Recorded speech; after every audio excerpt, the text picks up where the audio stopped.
Bonjour, bienvenue. Dans Rennes au pluriel. Je suis Nicolas. Je suis Anne. Aujourd'hui, nous vous proposons un numéro spécial. Ce vendredi 9 mai se tenait Une table ronde pour explorer les apports et les limites de la loi Taubira du 10 mai 2001 reconnaissant l'esclavage. comme un crime contre l'humanité. À l'issue de cette table ronde, Nous avons interrogé Michel Correra, Caroline Déodat, Raphaël Jeannot.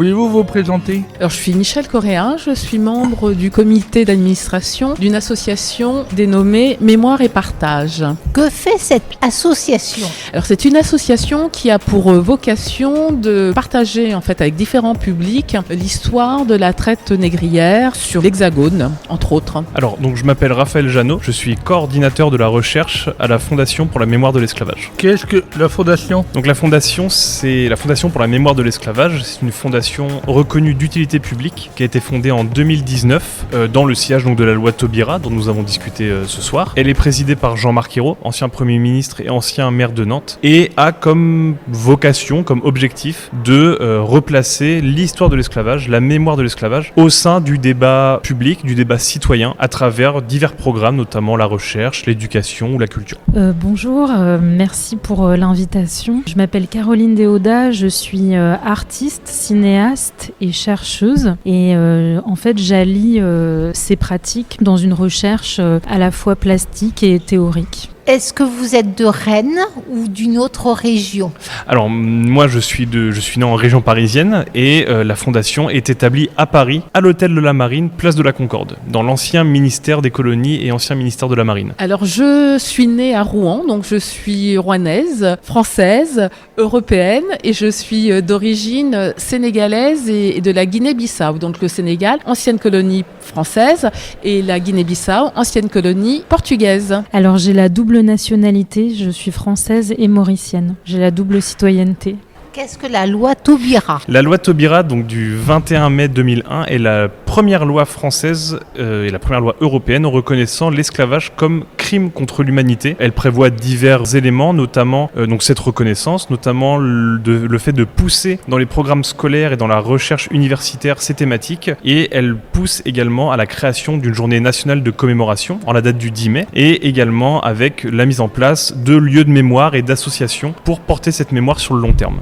Que retenez-vous de cette loi? Eh bien, c'est un symbole fort en termes de reconnaissance de ce crime. Ça, c'est le premier point. Et le deuxième point, ça a permis à tous les acteurs civils de libérer en fait les actions, de mutualiser les actions pour justement parler de la question de l'esclavage, de la traite négrière et des discriminations et du racisme. Ce que je retiens de cette loi, c'est qu'elle a vraiment mis un élan dans cette mémoire. Donc la loi, elle ne vient pas de nulle part. Il y avait des choses avant la loi Taubira. Mais après la loi Taubira, on a observé vraiment un élan, une vague d'enthousiasme autour de cette question, avec beaucoup de publications et surtout la mise en place de commémorations qu'on peut observer aujourd'hui en 2025 dans plusieurs centaines de villes en France. Des villes qui sont des villes côtières, donc qui sont directement liées à cette histoire, mais également des villes dont on ne pourrait pas soupçonner le lien avec l'histoire de l'esclavage.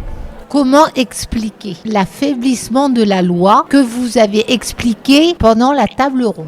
Donc l'affaiblissement de la loi, en fait on le voit en relatif avec l'enthousiasme qui a eu lieu juste après le passage de la loi. Cet affaiblissement, en fait on pourrait l'expliquer surtout par une dimension politique, c'est-à-dire une dimension, on va dire, une frilosité à traiter de ces questions-là, de ces sujets qui sont très porteurs de notions d'identité, de notions de race, qui sont des notions très très sensibles, et donc peut-être voilà un frein qui est donné à ce genre d'initiative. Mais ce qu'on observe, c'est qu'il y a une demande sociale très importante, et donc il y a une réponse qui est apportée malgré tout, et on peut s'en enthousiasmer. Comment traiter les archives, l'objectivité? C'est une question très intéressante. Moi, effectivement, je m'intéresse pas forcément aux archives dites officielles de l'esclavage, mais en fait, je traite plutôt des traces de résistance qui n'ont pas été enregistrées par tout ce système d'archivation coloniale. Eh bien, ces traces non officielles, elles concernent surtout les résistances des personnes esclavagisées. Et donc, en fait, moi, je me suis plus précisément intéressée à des rituels. Donc, on peut considérer aussi que ces archives, c'est des archives de la nuit Et donc, moi, je me suis intéressée à des rituels de poésie, de chant et de danse. Comment pas reproduire la violence dans les archives? Alors moi, en fait, je fais appel surtout à la fiction et aussi à des mises en scène plastiques. C'est-à-dire que, par exemple, je vais convoquer des archives coloniales comme des films ethnographiques qui ont été produits par un regard colonial et dominant. Et je ne les reproduis pas tels quels dans mes films, mais en fait, je les fais apparaître d'une certaine manière. Par exemple, dans un film, je brûle ces archives.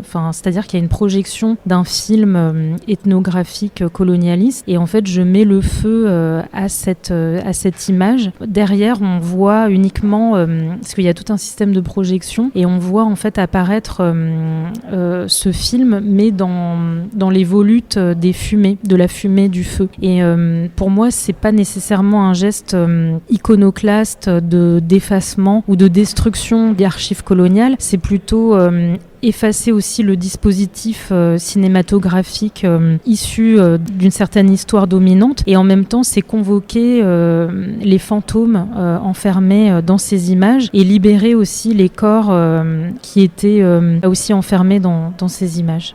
Pourquoi est-ce important que les traces patrimoniales de l'esclavage disparaissent pas? Alors c'est extrêmement important puisque ça nous permet d'illustrer notre propos, c'est-à-dire que nos parcours en fait sont composés de 6 étapes. Donc il y a l'étape de la traque, l'étape du bateau en fait, donc de la traversée l'étape de la plantation, l'étape de la révolte, du métissage et en fait on parcourt des villes comme Bordeaux, Le Havre, Paris où on utilise en fait soit les noms des rues, soit les monuments pour expliquer ce qu'est l'esclavage. Donc il faut impérativement que toutes ces traces-là restent et demeurent.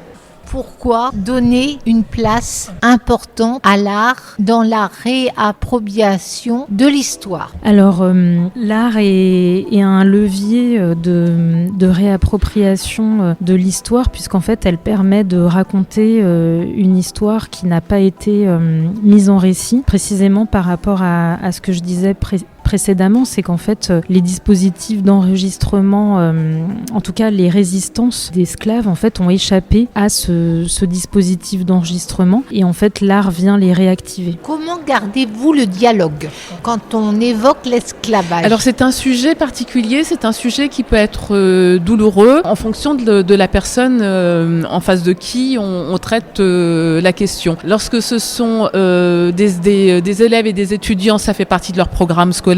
Et donc il y a une écoute qui est active et il y a de l'échange.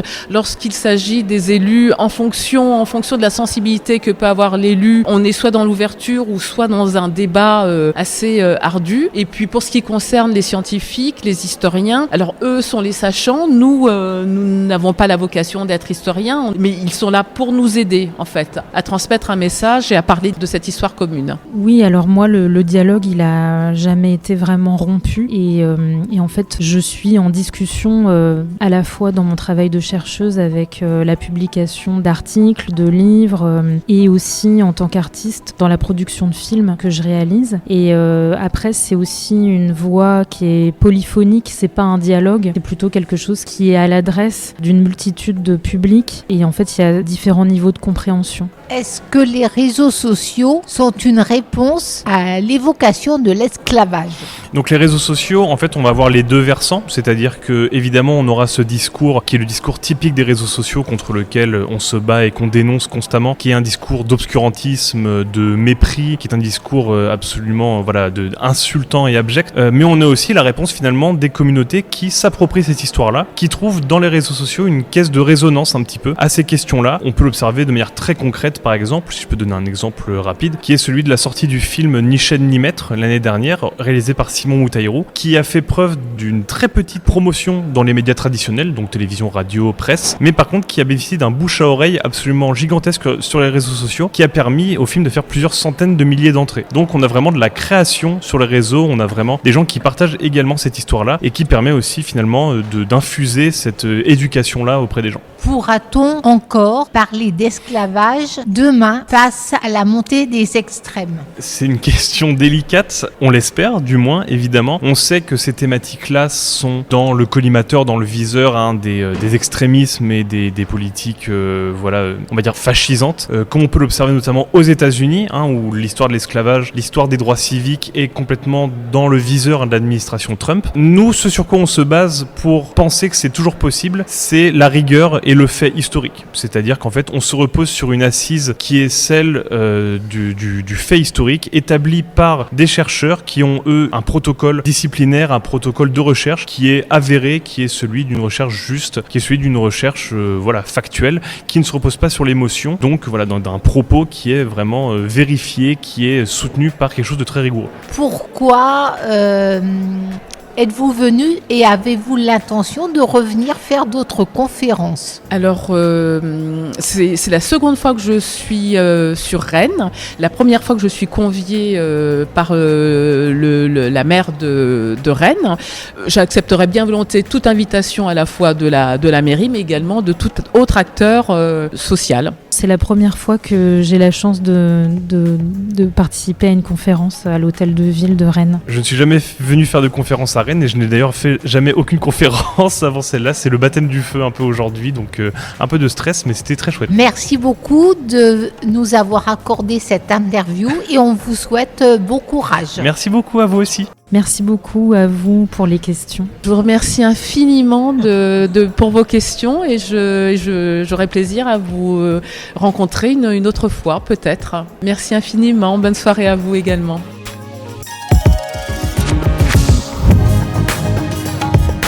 Merci pour votre écoute. À bientôt. À bientôt pour un nouvel épisode. Le rien au pluriel.